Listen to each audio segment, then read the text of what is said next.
Buenos días en las redes sociales, buenos días aquí, hermanos, todavía es buenos días, estamos tempranito aquí, los que nos levantamos temprano. Espero que ya todos hayamos desayunado para estar pues con el Espíritu, bueno, y con las alabanzas ya el Espíritu ya se nos levantó, espero eso.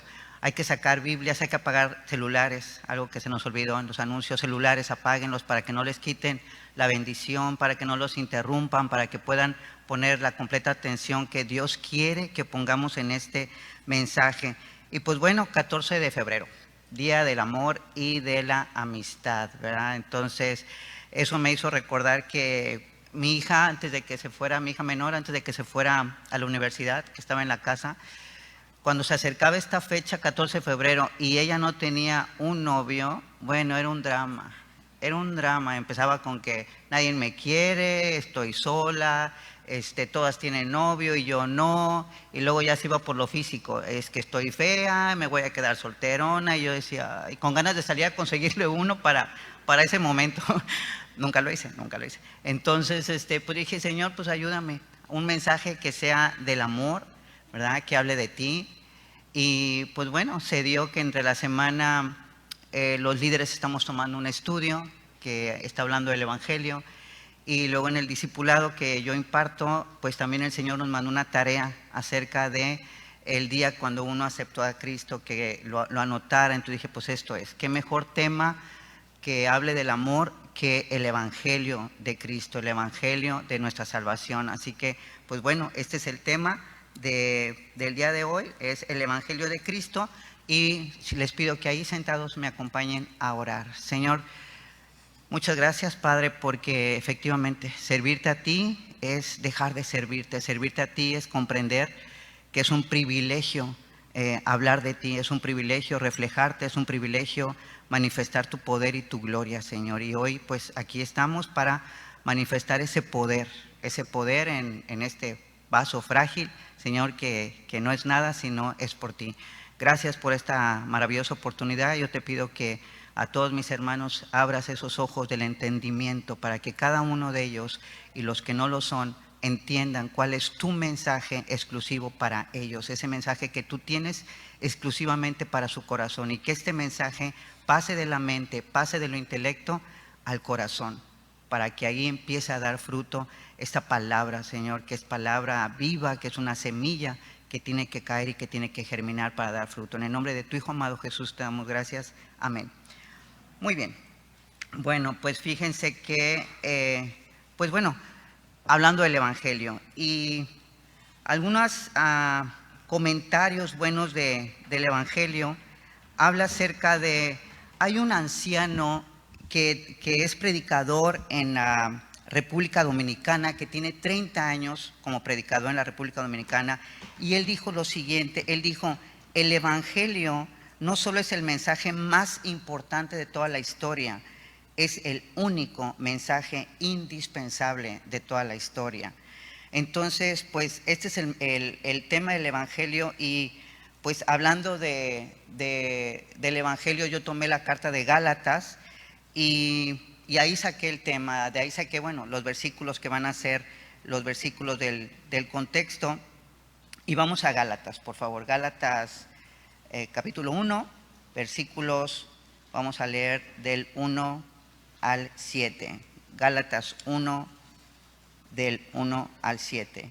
Entonces dice Gálatas 1, Pablo, apóstol, no de hombres ni por hombres, sino por Jesucristo y por Dios el Padre, que lo resucitó de los muertos, y todos los hermanos que están conmigo, a las iglesias de Galacia, gracia y paz sean a vosotros, de Dios el Padre y de nuestro Señor Jesucristo, el cual se dio a sí mismo por nuestros pecados para librarnos del presente siglo malo, conforme a la voluntad de nuestro Dios y Padre, a quien sea la gloria por los siglos de los siglos. Amén. 6.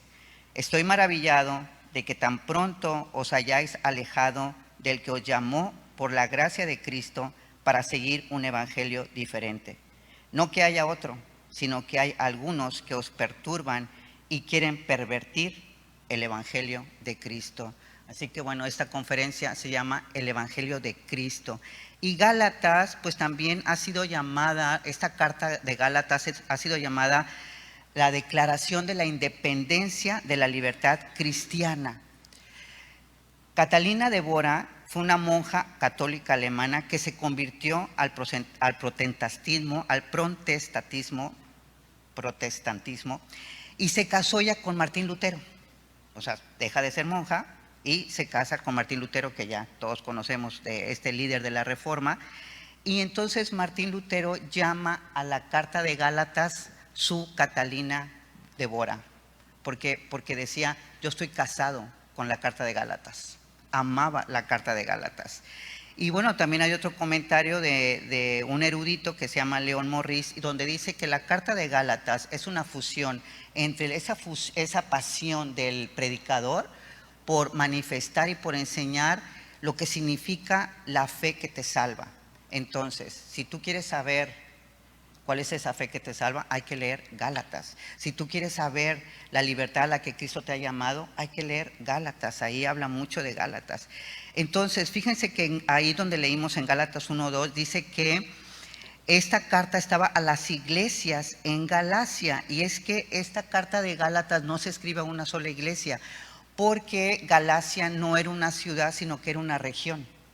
Y en esta región de Galacia, al sur de Galacia, Pablo levanta 4 iglesias en 4 diferentes puntos de la región del sur de Galacia. Y esas iglesias las hemos oído, quienes hemos leído Hechos, las hemos oído porque son la iglesia de Antioquía de Pisidia, es la iglesia en Listra, es la iglesia en Derbe y es la iglesia en Iconio. Entonces nosotros, quien ha leído Hechos, sabe de estas iglesias que fundó Pablo. Entonces estas 4 iglesias estaban ubicadas en la región de Galacia. Por eso es que la carta es carta a los Gálatas, o sea, a los miembros que formaban parte de estas iglesias que estaban en la región sur de Galacia. Entonces, nosotros leímos ahí en el versículo 6, en Gálatas 1:6, dice, estoy maravillado de que tan pronto os hayáis alejado del que os llamó por la gracia de Cristo para seguir un evangelio diferente. Pablo se da cuenta de que los miembros de estas iglesias están en una crisis espiritual. Y entonces es que les escribe eso, de que estoy maravillado, ¿verdad? Y es que, ¿qué sucedió? Sucedió que cuando Pablo funda las iglesias o levanta las iglesias, pues se va a seguir con su apostolado y a seguir levantando iglesias. Entonces hay un tiempo, ese tiempo breve que pasó entre que Pablo se fue y que él se entera de lo que estaba sucediendo en Galacia, pues él se da cuenta que falsos maestros se estaban infiltrando, se habían infiltrado en estas iglesias y que estaban, aquí dice en el 7, dice, no que haya otro evangelio, sino que hay algunos que os perturban, que los estaban turbando, que los estaban alterando. Esta palabra perturbar es la palabra tarazo en griego. Tarazo significa perturbar. Ellos estaban siendo alterados, estaban siendo trastornados. ¿Qué? Su fe estaba siendo trastornada. ¿Por qué? Por aquellos que estaban pervirtiendo el evangelio de Cristo. Entonces, para que nosotros podamos saber cuándo se está pervirtiendo el evangelio de Cristo, si tú estás pervirtiendo el evangelio de Cristo, si tú no estás siguiendo el evangelio de Cristo, pues primero hay que confirmar cuál es el evangelio de Cristo. Es como los billetes falsos, ¿verdad? Uno puede saber cuál es el billete falso de 100 pesos porque está familiarizado con el billete verdadero de 100 pesos, ¿verdad? Entonces, si nosotros estamos familiarizados con lo que sí es el evangelio, vamos a poder saber cuándo se está pervirtiendo el evangelio. Sin perder Gálatas, vamos a Romanos 1:6.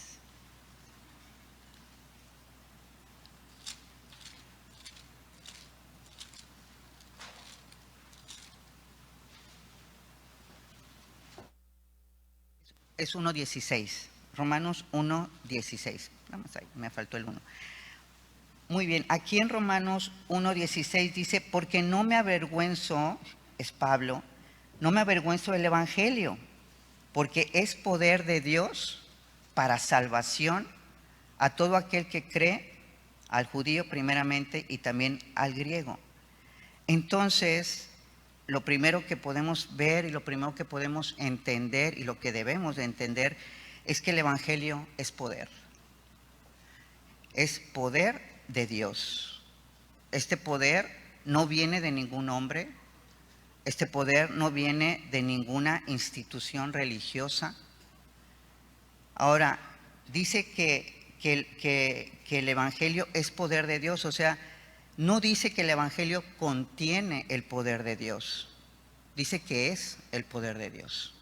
El Evangelio es el poder de Dios. ¿Para qué? Y está claro, para salvación. Para salvación.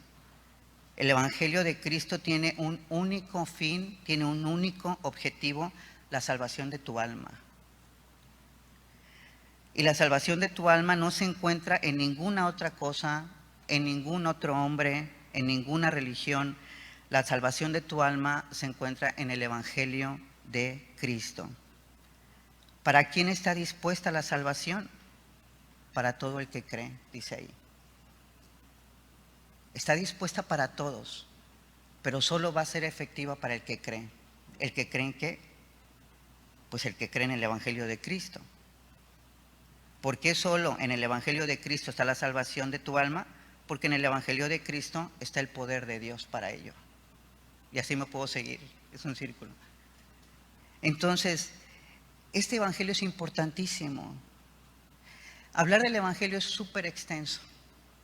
Yo me fui a una lección que nos dio el pastor Gustavo en su diplomado y era muchísimo.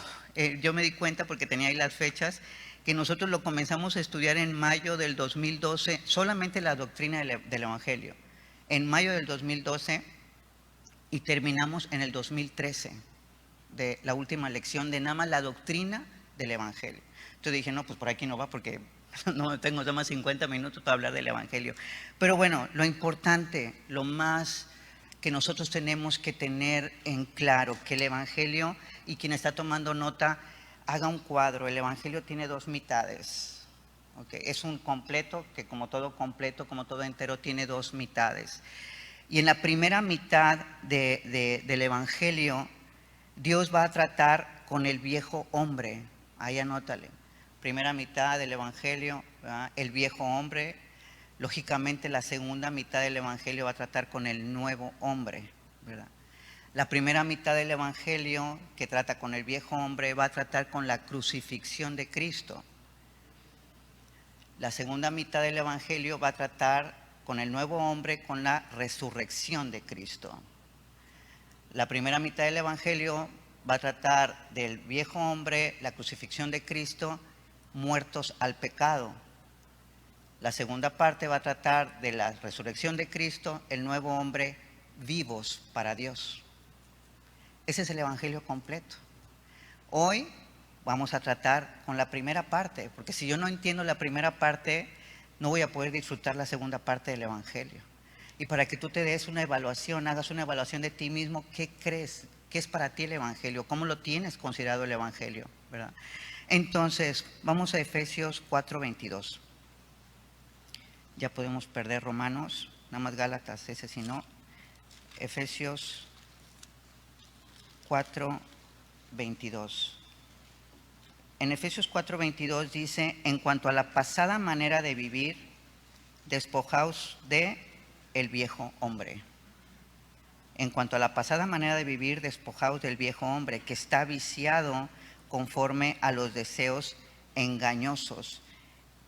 Entonces aquí está hablando, cuando dice de la pasada manera de vivir, dice en cuanto a la pasada manera de vivir, está hablando de antes de ser cristianos, ¿verdad? Esa era nuestra pasada manera de vivir antes de ser cristianos, y nos dice que nos despojemos, es algo que nos toca a nosotros, ¿verdad? Que nosotros nos toca que quitarnos esos vicios que traíamos antes de ser cristianos, muchos vicios. Y no solamente vicios del alcohol y la marihuana o droga, pornografía, sino vicios de querer hacer mi voluntad siempre. Ese es un gran vicio, terrible vicio. El vicio de querer satisfacer mi carne, mi yo, ¿verdad? Ese es un terrible vicio. Entonces, el despojarnos de esos vicios nos corresponde a nosotros, no le corresponde a Dios. Es una responsabilidad nuestra. Entonces, como les expliqué, aquí en esta primera parte del Evangelio, Dios va a tratar con ese viejo hombre. ¿verdad? Va a tratar con la crucifixión de Cristo y va a tratar con muertos al pecado, porque el pecado fue lo que nos mató. Algunas citas bíblicas rápidas que confirman esto de que el pecado nos mató, porque la crucifixión de Cristo, ahorita la vamos a ver. Pero por ejemplo en Ezequiel 18:4 dice: he aquí que todas las almas son mías, como el alma del Padre, así el alma del Hijo es mía. El alma que pecare, esa morirá. Y después en el Nuevo Testamento, en Romanos 6:23, dice: porque la paga del pecado es muerte, mas la dádiva de Dios es vida eterna en Cristo Jesús. Y el último que les doy para que confirme esto es Romanos 7:1, porque el pecado, tomando ocasión por el mandamiento, me engañó y por él me mató. O sea, ¿qué lo mató? El pecado, ¿verdad? El pecado al no cumplir el mandamiento. Entonces el pecado provoca esta muerte, ¿verdad? Y sabemos que la Biblia habla de muerte en términos de separación de Dios. ¿Okay? Y bueno, como les expliqué en la segunda mitad del Evangelio, pues tiene que ver con el nuevo hombre, y ya lo que les dije que no lo vamos a ver ahorita. Ok, entonces, todo en la primera mitad del Evangelio, Dios la diseñó para tratar con esa barrera que le impedía al ser humano acercarse a Dios, ¿verdad? Entonces, todo eso que si tú no te puedes acercar a Dios en los términos de Dios, tú vas a creer que estás caminando con Dios, pero no estás caminando con Dios. ¿Por qué? Porque hay una barrera entre tú y Dios. Y se nos enseñó que nosotros, si deseábamos caminar con Dios, pues ya estábamos caminando con Dios. Pues la Biblia dice que no es cierto, que hay una barrera, y esa barrera era el pecado. Entonces, Dios trata con esas barreras, y dentro de ese trato para quitar esas barreras, ahí entra la crucifixión de Cristo, ¿verdad?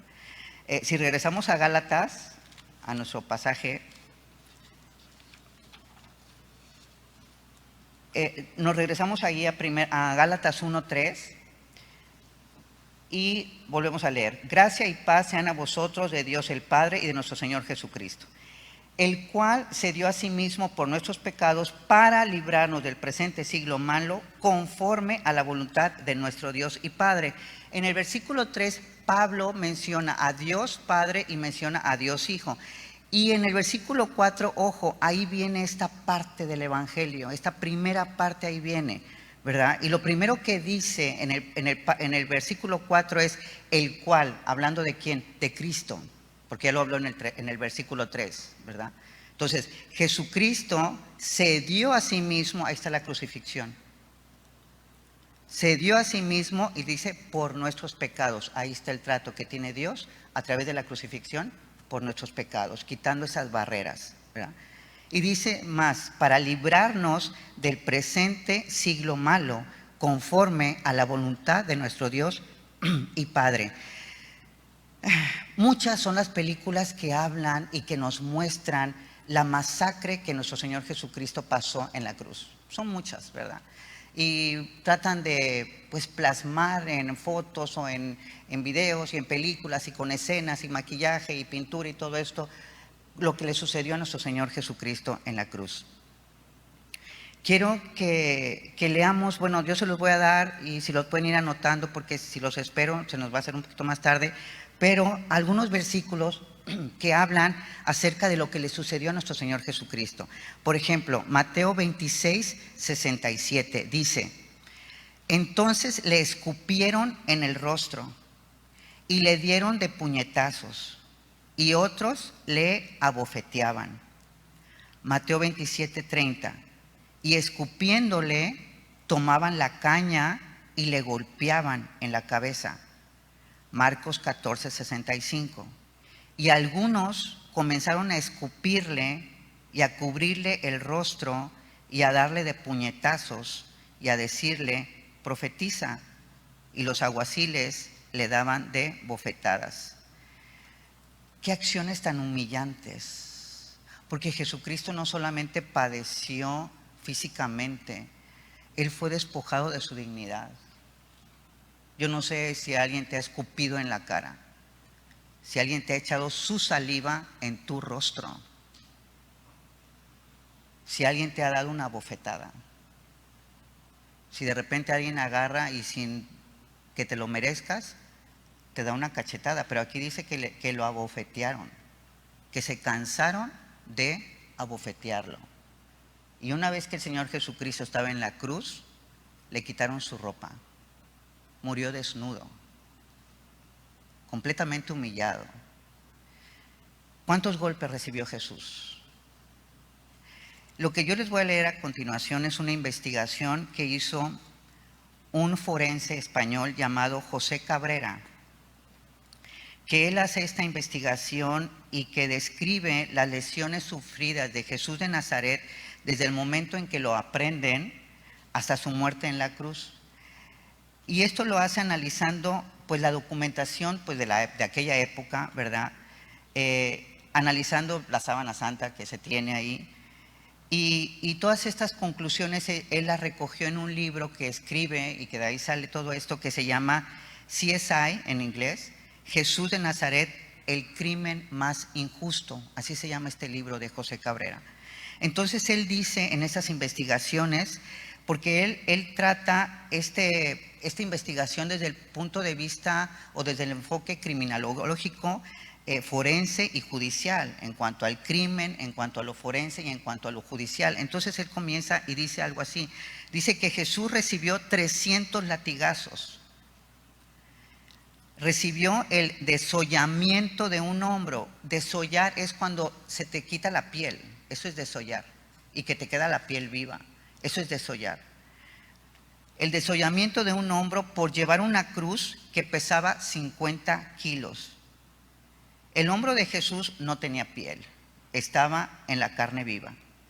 Y lo mismo le sucedió a las rodillas de Jesús por las caídas. Todas las caídas que él tuvo desollaron sus rodillas, no tenía piel en las rodillas.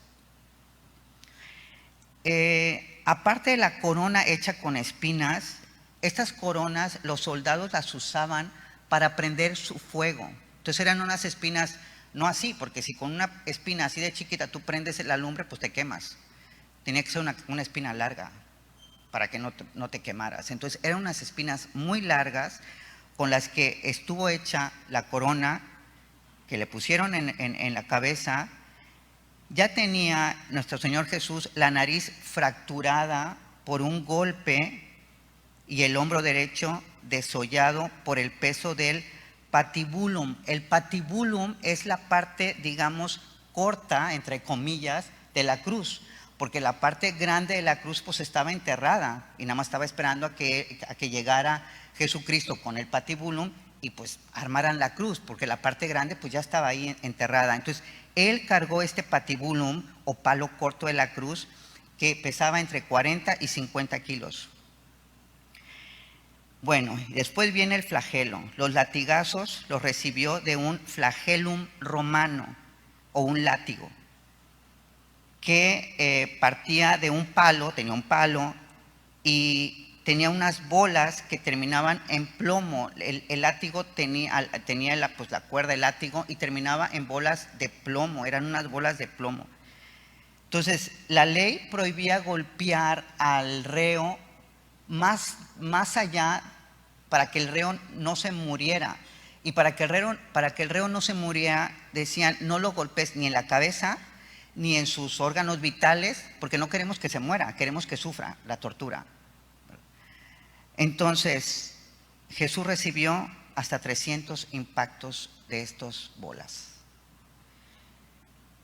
Ya llevaba varias costillas rotas, varias costillas fracturadas cuando él estaba acarreando el patibulum. Las torturas de Jesús fueron acompañadas por estos brincos judiciales que se hicieron en su proceso judicial. No fue un proceso judicial limpio, correcto, sino que hubo estos brincos, ¿verdad? Y pues que se dieron estos brincos en el proceso. Había en aquel entonces dos leyes vigentes, la romana y la judía, ¿verdad? Entonces estas dos leyes eran las que estaban pues ahí gobernando la Palestina en aquel entonces. Entonces se brincaron, entre las dos leyes se brincaron procesos. ¿Por qué? Pues para perjudicar a Jesucristo, ¿verdad? Así que bueno, sabemos que sin ningún elemento judicial, Pilatos al final pues no tuvo ningún elemento objetivo para condenar a Jesús. Y lo condena por razones políticas, pero no judiciales. Jesús muere en la cruz por tus pecados y por los míos. A eso se refiere cuando leemos, Él se entregó a sí mismo. Pasajes como Isaías 53, que hablan de los sufrimientos del siervo de Jehová, 53 del 3 al 5. Si quieren ir ahí rapidito para que veamos estos sufrimientos, Isaías 53 del 3 al 5, yo nada más les voy a leer Isaías 53, 3, que dice: y como que escondimos de él el rostro, fue menospreciado y no lo estimamos. En la Biblia, lenguaje actual, fíjense lo que dice, cómo lo traduce este versículo. Dice: todos lo despreciaban, todos lo rechazaban. Fue un hombre que sufrió el dolor y experimentó mucho sufrimiento. Todos evitábamos mirarlo, lo despreciamos y no lo tuvimos en cuenta. Por la historia, por lo que nos enseña la Biblia, sabemos que los antiguos judíos, incluso sus discípulos, abandonaron a Jesucristo, ¿verdad? Tuvieron esa actitud hacia Jesús de no verlo, ¿verdad? De no querer verlo, de evitar verlo, de despreciarlo, porque se fueron de su lado. Pero ¿saben qué? Nosotros no continuemos con esa actitud. Nosotros no tengamos esa actitud que tuvieron los antiguos con Jesucristo. La palabra confrontar es poner rostro contra rostro, ¿verdad? Se confronta ahí, rostro contra rostro, esa es la palabra confrontar. ¿Para qué? Pues para sacar un acuerdo, no para pelear, para llegar a un acuerdo. Nosotros necesitamos confrontarnos con lo que Jesús realmente hizo por nosotros. Y como que a veces evitamos mirarlo eso. Como que a veces decimos, sí, murió por mí, pero no entro en detalles. Sí, murió por mí, pero. Y no confrontamos todo lo que Él sufrió, todo lo que Él padeció. El cuerpo de Jesús tenemos que confrontar lo que estuvo en ese lugar donde yo merecía estar, donde tú merecías estar. Mi cuerpo debería de haber sido el crucificado. Tu cuerpo fue el que debió de haber recibido los golpes, los 300 latigazos, el masacre, las abofetadas. Entonces, continúa ahí en Isaías 53, 4, se las voy a leer en este lenguaje actual. Dice en el 53, 4, a pesar de todo esto, Él cargó con nuestras enfermedades y soportó nuestros dolores. Nosotros pensamos que Dios lo había herido y humillado, 53, 5. Pero Él fue herido por nuestras rebeliones, fue golpeado por nuestras maldades, Él sufrió en nuestro lugar y gracias a sus heridas recibimos la paz y fuimos sanados. ¿Sabes qué? Jesús se merece algo más que un sí acepto tu vida, sí te acepto en mi vida, sí vivimos juntos para siempre y somos felices. Él se merece algo más que eso. Jesús se merece algo más que pensamientos románticos hacia Él. Jesús se merece más que una letanía de perdónames, no los vuelvo a hacer, para después volverlo a hacer. ¿Y sabes por qué lo volvemos a hacer? Porque no valoramos su muerte. Cuando a ti te cuesta algo, tú lo valoras. Cuando te cuesta comprarte una camisa, cuando te cuesta pagar la luz, que andas detrás de tus hijos, apáguenme la luz porque me costó pagarla. Cuando te cuesta comprar un coche, no se suban con los pies mojados, no se suban con los pies sucios porque te costó el coche. Tú no valoras tu vida y el perdón que Dios trajo a tu vida porque no te costó tu vida, le costó a Él. Por eso no lo valoramos, por eso lo menospreciamos, por eso tenemos esta actitud de seguir humillando a Jesús. Y aunque no lo digamos con la boca, nuestras actitudes siguen humillando y menospreciando a Jesús. Acompáñenme a Efesios 1. Ahí es el libro que sigue después de Gálatas. Efesios capítulo 1, versículos del 15.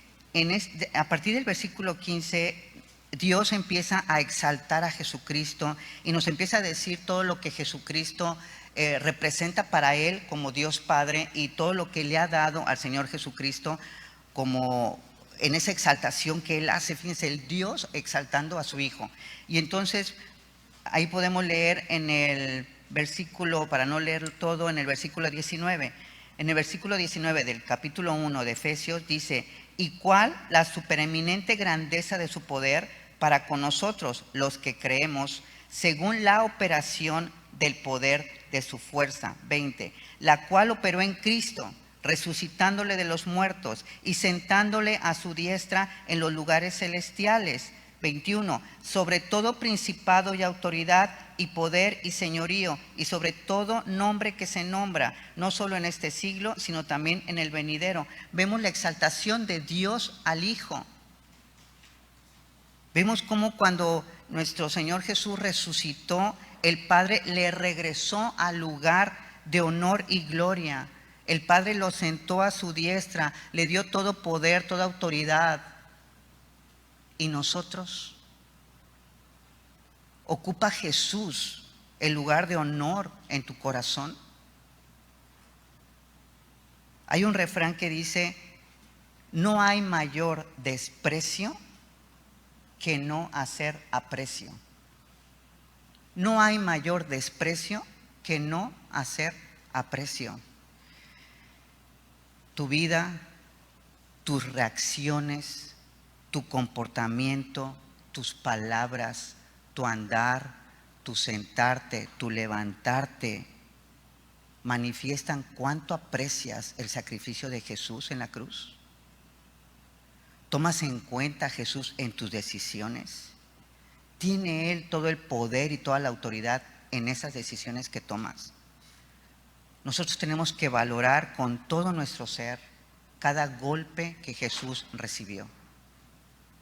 Nosotros tenemos que valorar cada gota de sangre que Jesús derramó, cada gota de sangre que cubrió su rostro, cada lamento que Jesucristo no pudo ahogar, que lo sacó. Tenemos que valorarlo. Las últimas palabras que Jesús dijo antes de morir, ¿cuáles fueron? Padre, perdónalos. Él dijo: perdónalos, porque no saben lo que están haciendo. Qué amor de Jesús. Qué amor, qué tremendo amor de Jesús. Amemos su sacrificio, hermanos.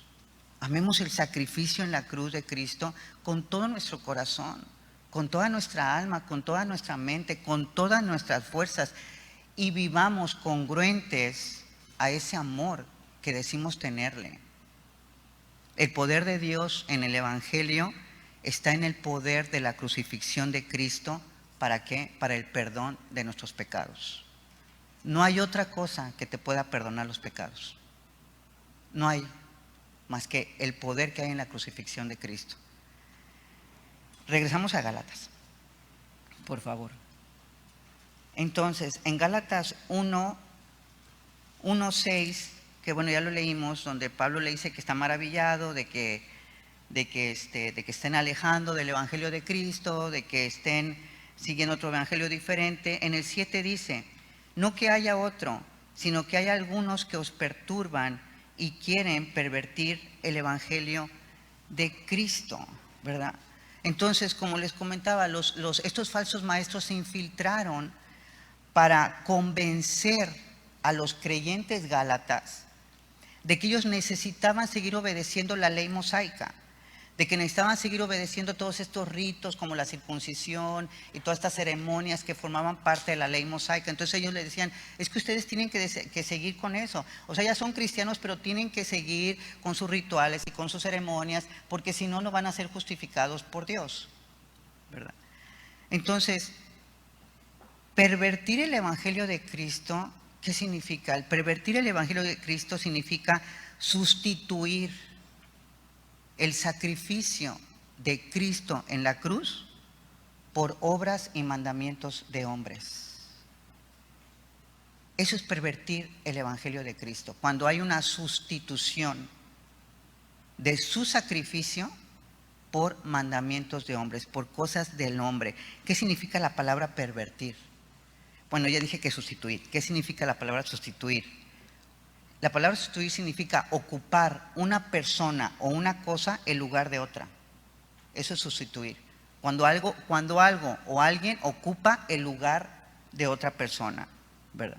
También significa poner, que yo pongo una cosa o alguien en lugar de otra persona. Es cuando yo lo hago voluntariamente. Entonces, los falsos maestros estaban haciendo eso, estaban convenciendo a los creyentes gálatas de sustituir, de darle mayor importancia a los mandamientos del hombre, a la ley mosaica, que al sacrificio de Cristo. Eso es lo que ellos estaban queriendo hacer. Acompáñenme a 2 de Corintios 11:13. Adelante de fe, atrásito de Gálatas está 2 de Corintios. Y luego está el capítulo 11. 2 de Corintios 11:13. Dice, porque estos son falsos apóstoles, obreros fraudulentos que se disfrazan como apóstoles de Cristo. 14. Y no es maravilla que hagan esto. ¿Por qué? Porque el mismo Satanás se disfraza como ángel de luz. Qué interesante que Satanás estaba involucrado en esto. Satanás estaba involucrado en esta sustitución, y cómo no, ¿verdad? En 1 de Juan 5:19, se los leo, ya lo saben, dice, sabemos que somos de Dios y el mundo entero está bajo el maligno. Satanás estaba metiendo al hombre en sustitución de la obra de Cristo para ganar algo. Y ese engaño terrible era engaño porque no iban a ganar, iban a perder. Y eso es lo que quiere Satanás, que nosotros perdamos. Entonces, Satanás es el principal enemigo del ser humano, ¿en cuanto a qué? A su oposición para acercarse a Dios. Satanás se opone para que el ser humano dé ese primer paso de acercarse a Dios. ¿Y qué hace? Él usa el mundo para atraer la atención del ser humano y le ofrece al ser humano todo tipo de satisfacción carnal, todo tipo de satisfacción intelectual, todo tipo de éxito, todo tipo de vanagloria, todo lo que los ojos quieren ver, todo lo que los ojos del ser humano quieren ver, Satanás se los ofrece en el mundo. Y dice ahí también en 1 de Juan 2:16, porque todo lo que hay en el mundo, los deseos de la carne, los deseos de los ojos y la vanagloria de la vida no provienen del Padre, sino del mundo. Satanás sabe que mientras el hombre esté más entusiasmado con el mundo y enfrascado en las cosas del mundo, en los deseos de la carne, la vanagloria y todo esto, Satanás sabe que mientras el hombre esté más enfrascado en el mundo, se va a mantener más alejado de Dios. Y es que ahí lo dice en Santiago 4:4. Oh almas adúlteras, ¿no sabéis que la amistad del mundo es enemistad contra Dios? Cualquiera pues que quiera ser amigo del mundo se constituye amigo de Dios, enemigo de Dios. Y eso es lo que quiere Satanás, que el hombre permanezca enemigo de Dios. Y por eso le ofrece todo esto en el mundo, ¿verdad? Pero cuando esa persona, por la misericordia y la gracia, se hace cristiano a través de la fe en la obra redentora de Jesucristo, entonces Satanás no deja de trabajar. Entonces Satanás va a atacar la carne de ese cristiano. Él va a usar primordialmente sus tentaciones para evitar que el cristiano que crezca en el conocimiento a Dios. ¿Por qué? Porque Satanás sabe que al evitar que un cristiano tenga comunión íntima con Cristo, está evitando que ese cristiano tenga comunión íntima con su Padre. Miren lo que dice en Proverbios 3:32. Porque Jehová abomina al perverso, mas su comunión íntima es con los justos. Entonces aquí puedo yo sacar otra conclusión. Si Satanás tienta al cristiano para evitar que el cristiano tenga comunión íntima con los justos, entonces Satanás conoce Proverbios 3:32. Satanás sabe que para que el cristiano crezca en la fe, el cristiano necesita crecer en el conocimiento bíblico, necesita leer, estudiar, escudriñar, memorizar la Biblia. Satanás tienta al cristiano para que eso no pase. Dice Romanos 10:17, así que la fe es por el oír, y el oír por la palabra de Dios. Vuelvo a tener esta conclusión. Si Satanás sabe que el cristiano crece a través de oír la palabra, si la fe del cristiano crece a través de oír la palabra, Satanás lo tienta para que esto no suceda así. Y si Satanás lo hace es porque Satanás conoce Romanos 10:17. Satanás sabe que la adoración correcta a Dios es a través de la obediencia. Y tienta al cristiano ¿para qué? Para que desobedezca a Dios. Entonces el cristiano no se congrega, lo tienta para que no diezme, lo tienta para que no ore temprano por las mañanas, lo tienta para que no perdone, para que no se levante a servir en la iglesia, lo tienta para que no ame a Dios con todo su corazón, ni a su prójimo. Dice 1 Samuel 15:22, y Samuel dijo, ¿se complace Jehová tanto en los holocaustos y víctimas como en que se obedezca a las palabras de Jehová? Ciertamente el obedecer es mejor que los sacrificios, y el prestar atención que la grosura de los carneros. En Lucas 6:46, ¿por qué me llamáis Señor, Señor, y no hacéis lo que yo digo? Dice el Señor. Si Satanás tienta al cristiano para evitar que el cristiano adore a Dios a través de la obediencia, entonces Satanás conoce 1 Samuel 15:22 y Lucas 6:46. Satanás sabe que Dios le ordena a sus hijos que si son sus hijos, vivan santos en toda su manera de vivir. Y Satanás los tienta para que no sean santos y para que continúen siendo inmorales, injustos, soberbios, flojos, rebeldes, infieles, presumidos, arrogantes, codiciosos, mentirosos, avaros, etcétera, etcétera, etcétera. El Levítico 20:7 dice, santificaos pues y sed santos, porque yo Jehová soy vuestro Dios. En 1 de Pedro 1:15 dice, sino como aquel que os llamó es santo, sed también vosotros santos en toda vuestra manera de vivir, porque escrito está, sed santos, porque yo soy santo. Si Satanás tienta al cristiano para evitar que el cristiano sea santo, es porque Satanás conoce Levítico 20:7, 1 de Pedro 15:16 y 15:15. ¿Cuánto sabe Satanás de Dios? Más que muchos de nosotros. Satanás no es ateo, ni los demonios. Por eso es que saben dónde tentarnos. Por eso es que saben dónde al cristiano se le tienta, para que el cristiano no crezca, para que no obedezca a Dios. Si regresamos a Gálatas 1:4 para ir cerrando ya la conferencia. En Gálatas 1:4 dice, el cual se dio a sí mismo por nuestros pecados para librarnos del presente siglo malo conforme a la voluntad de nuestro Dios y Padre. Miren, hermanos, nosotros tenemos que entender que Jesucristo se entregó por nuestros pecados para librarnos, mucho ojo, para librarnos, no de la presencia, ni de la carne, ni para sacarnos de este mundo, ni nos libró de la presencia de Satanás, ¿ok?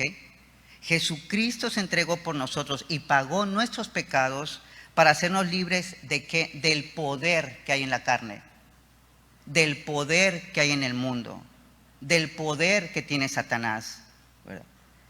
Todas estas cosas, el mundo, la carne, Satanás, pertenecen a este siglo malo, por eso es malo. Porque estos poderes pertenecen a este siglo. y lo convierten en un siglo malo. O yo veo otras noticias o yo me entero de otras cosas. Es el mismo mundo. Vean cómo está el mundo. ¿Cómo está tu mundo? ¿Cómo está tu mundo? También es un siglo malo nuestro mundo, porque aquí tenemos la carne. Entonces, el Evangelio es el poder de Dios para salvarnos de estos poderes del siglo malo, de estos poderes carnales, mundanos y satánicos. Pero el poder de Dios se experimenta cuando nosotros valoramos la muerte de Jesucristo y la honramos en nuestras vidas. Vamos a orar, hermanos. Padre, gracias. Gracias por tu amor, Señor. Porque de tal manera amaste al mundo, Padre, que has dado a tu Hijo para que todo aquel que en Él cree no se pierda, mas tenga la vida eterna. Y la vida eterna es esta: que te conozcan a ti, al Dios único y verdadero, y que conozcan al Dios y Padre, nuestro Señor Jesucristo, y a nuestro Señor Jesucristo. Señor, Padre, perdónanos en el nombre de Jesús por menospreciar la muerte de tu Hijo, por menospreciar esos golpes, ese sacrificio, esa sangre, Señor, porque en esa sangre estaba el poder para perdonar nuestros pecados, un poder que solamente te pertenece a ti. Perdónanos porque no le hemos valorado. Ayúdanos a valorarla de ahora en adelante, a honrarte en cada acción, en cada pensamiento, y que en cada pensamiento y que cada acción traigamos a la memoria los sufrimientos del siervo de Jehová. Y nuestra memoria cambia y nuestras reacciones cambian, porque solamente así vamos a poderte darte gloria, Señor. Nos has creado para darte gloria, y no te podremos glorificar si seguimos actuando bajo nuestra carne. Gracias por el poder que actúa en nosotros, que es tu Espíritu Santo.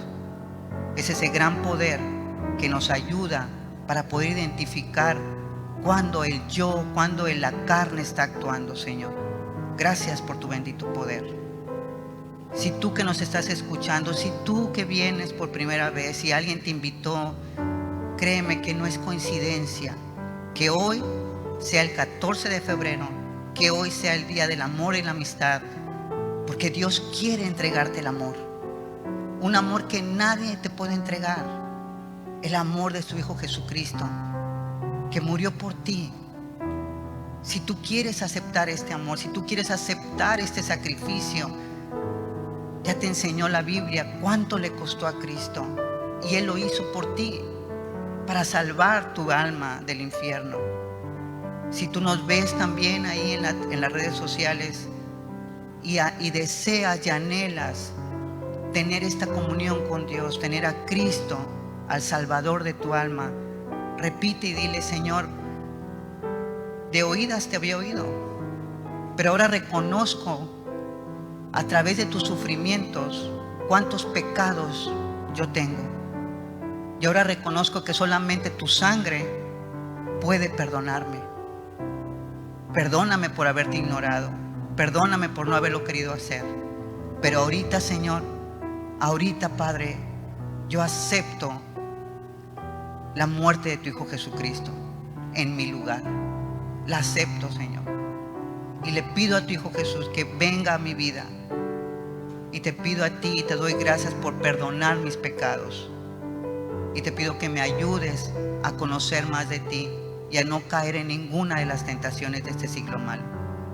Te ofrezco mi vida, te la doy porque te pertenece, porque tú moriste por ella. Te doy las gracias y gracias te damos, Padre, en el nombre de tu Hijo amado Jesús. Amén.